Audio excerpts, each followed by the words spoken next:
Water when they come, it don't too much for us. We dey inside the house because of water.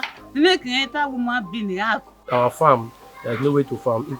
Now, currently now, there is no cassava stem. Nothing to eat now in the same show. The cassava stem, we go take plant again.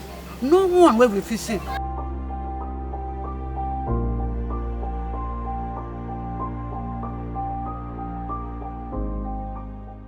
Can see the devastating effects of 2022 monster flood that has ravaged Obego community.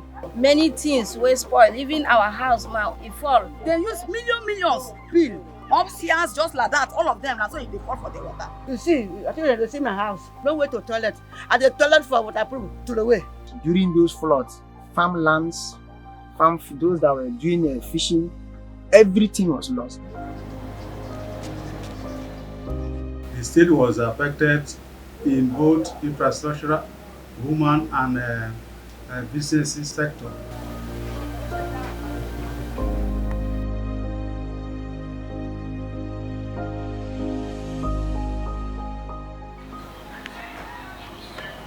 We were rendered homeless.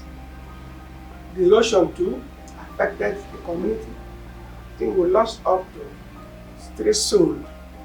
Lost. And now another big flood is still come. Where we go stay?